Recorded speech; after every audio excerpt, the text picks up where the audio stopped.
여러분 반갑습니다. 제가 이렇게 바라볼 수 있도록 여기 이쪽에 집중해서 앉아주세요. 오늘 말씀은요, 누가복음 10장입니다. 누가복음 10장 25절에서 37절까지만 보도록 하겠습니다. 누가복음 10장 25절에서 37절까지 다 찾으셨나요? 예, 제가 먼저 읽도록 하겠습니다. 어떤 율법 교사가 일어나 예수를 시험하여 이르되, 선생님, 내가 무엇을 하여야 영생을 얻으리까? 예수께서 이르시되 율법에 무엇이라 기록되었으면 어떻게 읽느냐? 대답하여 이르되, 내 마음을 다하며 목숨을 다하며 힘을 다하며 뜻을 다하여 주 너의 하나님을 사랑하고 또한 내 이웃을 내 자신같이 사랑하여 하였나이다. 예수께서 이르시되 읽던 사람이 뭐라고? 28절. 예수께서 이르시되 내내 너희 옳도다 이를 행하라 그리하면 살리라 하시니 그 사람이 자기를 옳게 보이려고 예수께 여짜오되, 그러면 내 이웃이 누구니까? 예수께서 대답하여 이르시되 어떤 사람이 예루살렘에서 여리고로 내려가다가 강도를 만나매 강도들이 옷을 벗기고 때려 버린 것을 버리고 갔더라고. 마침 한 제사장이 그 길로 내려가다가 그를 보고 피하여 지나가고 또 이와 같이 한 레위인도 그곳에 이르러 그를 보고 피하여 지나가되 어떤 사마리아 사람은 여행하는 중 거기 이르러 그를 보고 불쌍히 여겨 가까이 가서 기름과 포도주와 상소를 붓고 싸매고 자기 짐승에 태워 주왕으로 데리고 가서 돌보아주니라. 그 이튿날 그가 주막 주인에게 데나리온 둘을 내어주며 이르되, 이 사람을 돌보아주라. 비용이 더 들면 내가 돌아올 때에 갚으리라 하였으니, 내 생각에는 이 세 사람 중에 누가 강도 만난 자의 이웃이 되겠느냐. 같이 읽겠습니다. 이르되 자비를 베푸는 자니이다. 예수께서 이르시되 가서 너도 이와 같이 하라 하시니라. 아멘. 여러분이 이 말씀을 많이 들었을 거예요. 그리고 또한 너무 잘 알고 있는 말씀이죠. 오늘 제가 제목이 있습니다. 주로 수요일날 제목을 많이 오는데, 오늘은 제목을 하나 붙였어요. 본질적인 것과 우선순위에 대해서 그런 제목을 붙였습니다. 본질적인 것과 우선순위. 어떤 율법 교사가 예수님을 테스트하기 위해서 예수님께 아스킹하죠. 그런데 그 질문이 본질적인 것이었습니다. 본질적인 것. 모든 인간은 본질적인 물음을 하죠. 그래서 우리 인간은 철학적인 사고를 한다고 되어 있습니다. 본질적으로 인간은 태어나면 묻습니다. 나는 어디에서 와서 어디로 갈 것인가. 근데 이 물음을 하지 않으면 언제 후회하게 되어? 죽을 때 후회하게 됩니다. 그래서 살아있는 동안의 인간은 이 질문은 언젠가는 해야 되고요. 그리고 반드시 비슷한 답이라도 얻어야 되고 성경이라도 봐야 되겠죠. 근데 오늘 예수님께서는 이 본질적인 물음을 한 테스트하기 위한, 어떻게 보면 약간 신리한, 약간 간사한 그런 율법교사의 질문을 다 받아주세요. 하나님께서는 우리가 살짝 이렇게 꽈서 얘기하거나 아니면 우리 자신이 부족하다 할지라도 하나님 앞에 사람이 본질적인 것을 물을 때는 예수님이 답을 해주신 것처럼 답을 주십니다. 본질적인 것을 물었기 때문에 답을 주시는 거예요. 그래서 예수님께서 오히려 율법 교사이기 때문에 물어봅니다. 내가 무엇을 하여야 영생을 얻을까요? 라고 말할 때 너희 율법에는 무엇이라고 적혔느냐고 물어보죠. 너희 율법에는 무엇이라고 적혔냐? 또한 너는 그것을 어떻게 읽었느냐? 율법이 많잖아요. 하나님의 법이 많죠. 그런데 그 법 중에서 너는 영생을 얻는 것을 무엇이라고 받고 또 네가 읽은 것은 무엇인지 다시 질문합니다. 왜냐하면 테스트하기 위해서 물어본 걸 알고 있기 때문에 그래요. 그러니까 율법교사는 답을 몰라서 예수님께 물은 게 아니고 예수님이 진짜 똑바른 답을 하는지 안 하는지 알아보고 싶었던 거예요. 그때에 율법교사가 얘기합니다. 내 마음을 다하고 목숨을 다하고 힘을 다하고 뜻을 다하여 주 너의 하나님을 사랑하라고 말하고 또 내 이웃을 내 자신과 같이 사랑하라고 하였습니다. 예수님이 엄청 칭찬해요. 정말 네 말이 옳도다. 진짜 제대로 배웠네. 제대로 배웠다. 네 말이 옳다. 이를 행해라. 그러면 영생을 얻을 것이다 라고 아예 칭찬을 아주 한 바가지 해줬어요. 그런데 이 율법교사가 우리 인간은 본능적으로 자기 자랑이 있는 거예요. 저도 그렇고 우리 인간은 누가 조금만 지켜 세워주면 하늘 찌르듯이 올라갑니다. 이 율법교사도 처음에는 겸손하게 시작했어요. 사람이 무엇을 해야 영생을 얻겠습니까? 그러니까 내가 무엇을 해야 영생을 얻을지, 사람은 무엇을 해야 영생을 얻을지에 대해서 질문을 했다가 예수님께서 자기의 답을 옳게 여기시고 이것에 대해서 네 말이 옳다. 이를 행해라. 그러면 영생을 얻게 될 것이라고 말했을 때 한 번 더 물어봐요. 그러면 내 이웃이 누구입니까? 라고 물어봅니다. 굉장히 어떻게 보면 좋은 질문이죠. 내 이웃이 누구인지 우리가 알아야 내 자신같이 사랑할 거 아니에요. 그런데 오늘 우리가 알고 있는 것처럼 예수님은 이 사고를 완전히 바꿔요. 내 이웃이 누구냐고 물어봤던 율법교사에게 어떻게 예수님은 사고를 바꿔서 말하냐면 너는 누구의 이웃이 되냐? 너는 누구의 이웃이냐? 강도 만난 자의 이웃은 누구인가? 라고 물었을 때 너는 누구의 이웃이냐는 거예요. 내 이웃이 중요한 것도 한 포커스가 되지만 예수님이 네가 진짜 이웃을 네 자신처럼 사랑하려면 내 이웃보다는 어떤 사람의 이웃이 내가 대주는 것이 더 중요한 거예요. 나는 어떤 사람의 이웃이 돼줄 건가? 공부를 못하지만 하고 싶어하는 사람이 있다면 내가 알고 있는 만큼 도와주는 것, 그 이웃이 돼주는 거죠. 그러니까 그렇게 시작하는 거예요. 그러니까 상대방의 무엇을 필요에 따라 내가 이웃이 돼주고 공급하는 사람이 돼주고 또한 다른 것들을 해주는 사람이 되는 것. 그것이 예수님이 우선순위로 두었던 이웃입니다. 특별히 오늘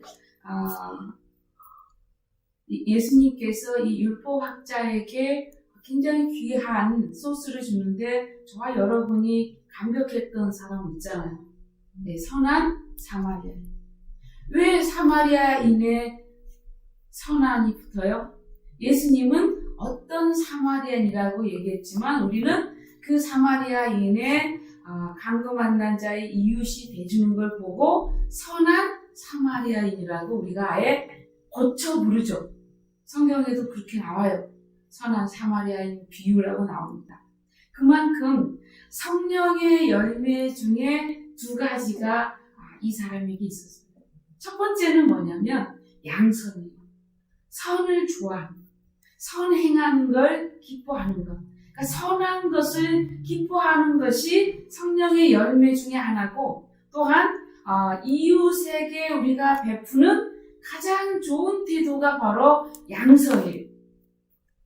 다음으로 어떤 사람들은 요즘에 대센 사람들은 누군가 나를 불쌍히 여겨주는 거 싫다고 말해요. 그러나 성경은 그렇게 하지 않습니다. 자비라고 하는 굉장히 아름다운 이웃에 대한 사랑의 단어를 예수님이 여기에서 말씀하세요. 누구를 통해서 얘기하게 돼요? 물어본 질문자를 통해서 말하게 하죠. 강도 만난 자의 이웃은 누가 되느냐고 물어봤을 때 너무나 당연하게 자비를 베푼 자입니다. 그러니까 답을 우리가 늘 알고 있죠. 그렇지만 오늘 선한 사마리아인의 이 비유에서 우리가 알고 있는 것과 우리가 행하는 것은 다르다. 그러니까 여러분이 예수님을 알고 있다고 해서 천국에 들어가는 것이 아니고, 여러분이 예수님을 알고 있다고 해서 예수님의 자녀가 되고 제자가 되는 것이 아니고, 예수님이 말씀하시는 대로 행하면 제자가 되고 자녀가 되는 것입니다. 그러면 왜 성경에 하나님을 사랑할 때 우리 눈에 형체가 보이지 않는 사랑을 이렇게 많이 설명했을까요? 마음은 잘 안 보이잖아요. 힘을 다해서 사랑하는 것 잘 안 보이잖아요. 목숨을 다해서 사랑하는 것 안 보입니다.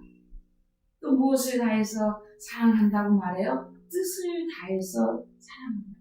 그러니까 하나님을 왜 이렇게까지 우리가 사랑해야 되냐는 거예요.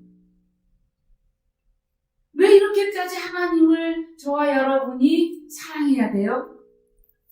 하나님과 계속해서 살아가야 하기 때문에 이렇게 사랑하라고 말씀해 준 겁니다. 하나님과 함께 사는 영원한 생명의 천국은 하나님이 계신 곳이에요.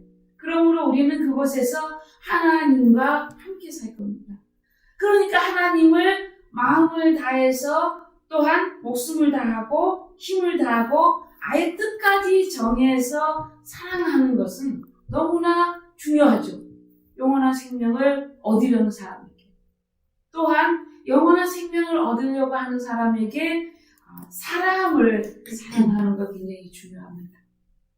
멍멍이 잘 모르겠어요. 고양이도 잘 모르겠어요. 소나 돼지 말이 거기에도 여전히 있을지 잘 모르겠어요. 그러나 누구는 분명히 있어요? 사람은 분명히 있어요. 그래서 사람을 내 이웃은 사람을 얘기해요. 내 자신처럼 사랑이라. 왜냐하면 천국에서 영원히 살려면 사랑하지 않으면 살기 어렵거든요. 미워하는 마음을 어떻게 살아요? 사랑을 가지지 않고 살지 못하죠. 그래서 예수님께서는 이 율법학자가 잘 대답했고, 이를 행하면 네가 영생하리라고 아예 선포해 주시고, 또한 율법학자의 시각을 완전히 바꿔줬어요. 근데 참 유대인들이 훌륭한 점이 이런 점인 것 같아요. 약간 뭐하게 물어봤어요? 테스트 하려고 물어봤고, 약간 자기 자랑처럼 물어봤지만 결국 예수님이 하신 진리 앞에 수긍하는 거예요. 수긍하는 거예요. 물어봤잖아요. 강도 만난 자가 제4장도 그를 피해서 지나가고 레위인도 그를 피해서 지나갔어요. 그런데 여행 중에 있던 어떤 사마리아인은 그를 불쌍하게 여겨서 이 여관에 그를 데려다가 치료해주고 또 돈도 대주고 부족하면 더 주겠다고 아프터 서비스까지 약속했어요. 아프터 서비스까지 약속합니다. 이러한 것들을 예수님이 말씀하셨을 때 너의 이웃이 돈이 많다고 아니면 지위가 높다고 유력하다고 그 사람이 너의 이웃이 아니라는 거예요. 어떤 사람이 너의 이웃이라고요? 강도 만난 자에게 자기를 긍휼히 여겨서 생명을 살려주는 사람이 자기 이웃입니다. 내 자신이 쓰러졌다고 하면 일으켜 세우지 않겠어요? 저와 여러분이 오늘 똑같습니다. 우리가 세상에서 지칠 때 있잖아요. 그때 우리가 어떻게 해야 돼요? 하나님 말씀으로 우리 자신을 다시 일으켜 세워야 돼요. 본질적인 것으로 다시 돌아와야 돼요. 여러분과 제가 먹고 살기 위해서 뭐예요? 일도 하고 또 다른 사람 비위도 맞추고 또 여러 가지 휘둘리고 싶지 않지만 휘둘리고 여러 가지 일들을 하잖아요. 그러나 가장 중요한 본질적인 것을 잃어버리면 안 된다고 예수님이 말씀하고 있는 겁니다. 누가복음 10장에는요. 3가지 예화가 나와요. 하나는 예수님께서 70인의 제자들을 이렇게 파견해요. 둘씩 지어서 파견했더니 막 돌아와서 난리를 친 거예요. 주님 예수님의 이름으로 막 명령했더니 막 귀신도 떠나가고 사탄도 떠나가고 막 그러더이다. 막 난리가 났습니다. 그때 예수님이 나도 봤다. 이 사탄이 어디서 떨어지는 거? 하늘에서 떨어지는 거 내가 봤다. 그러나 너희가 사탄이 너희한테 항복하는 그것보다 더 중요한 것. 너희의 이름이 생명책에 기록된 걸 더 기뻐해라. 그러니까 예수님께서는 항상 본질적인 것을 우선순위에 두시는 거예요. 이 다음에는 짧게 누구 예화가 나와요? 마르다와 마리아 얘기가 나옵니다. 마르다는 봉사를 많이 하고 마리아는 예수님 말씀을 들어요. 그런데 마르다가 너무 바빠서 예수님께 가서 말합니다. 예수님, 좀 마리아를 좀 저한테 제 일을 좀 도와달라고 예수님이 좀 오다를 해주십시오. 명령 좀 내려주세요. 그랬더니 예수님이 말씀하죠. 마르다야. 한 가지만 하는 게 좋다. 마리아는 좋은 쪽을 선택했으니 결코 뺏기지 않을 거다. 그럼 우리는 오해할 수 있어요. 그럼 교회 봉사는 다 하지 말고 그냥 막 말씀만 들어야 되나? 이렇게 오해할 수 있어요. 오해할 수 있어요. 혹시 잘못했어요. 오해할 수 있거든요. 그렇지 않아요. 그걸 말씀한 게 아니라 본질을 놓쳐가면서까지 봉사하다 보면 뭐가 빠진다? 힘이 빠진다. 잃어버릴 수 있다는 걸 얘기해요. 어떻게 예수님이 아셨어요? 마르다가 한급하게 예수님께 와서 그냥 자기가 얘기하면 되잖아요. 마리아야, 나 좀 도와줘라. 이러면 될 텐데 예수님 보고 그냥 쟤 좀 나한테 오라. 쟤 말 안 들으니까 주님이 말씀하면 들을 거예요. 이렇게 말하는 거예요. 근데 예수님께서는 예수님이 말씀할 때 뭐가 오픈된다고 말하고 있어요? 천국이 오픈돼요. 예수님이 천국의 복음을 전하기 때문에 마르다야, 다 듣고 나서 준비해도 늦지 않고 부족해도 괜찮으니까 우선순위의 본질적인 것에 네 마음을 둬라. 그래서 누가복음 10장에는 온통 예수님께서 본질적인 것들을 말씀하고 계신 거예요. 우리가 삶을 살면서 이 본질을 잃어버리면 안 됩니다. 저와 여러분은 하나님께서 지으실 때 마음과 뜻과 목숨과 힘을 다해서 하나님을 사랑할 수 있도록 만드셨어요. 만약 그렇지 않다면 이렇게 말씀하실 수가 없죠. 저도 20대 때 뜻을 정해서 주님을 사랑하는 것에 포커스했어요. 여러분 뜻을 정할 수 있어요. 내가 어떻게 시간을 내고 어떻게 하나님을 섬기고 어떻게 하나님께 기도하고 내가 어떻게 나가야 되는 이 뜻은 젊은 시절에 굉장히 중요합니다. 왜냐하면 뜻을 정해야 앞으로 가요. 뜻을 정해야 마음도 실리고 뜻을 정해야 또한 힘을 다해서 갈 수 있습니다. 그러다 보면 목숨까지도 걸고 가죠.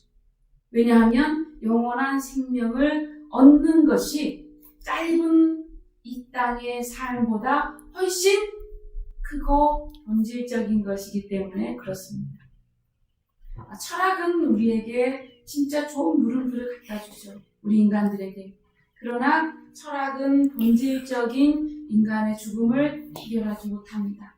그러나 오직 성경만, 오직 우리를 지으신 하나님의 말씀만이 우리의 영원한 존재에 대해서 말씀하시고 우리를 영원한 생명으로 옮겨주실 것을 말씀해요.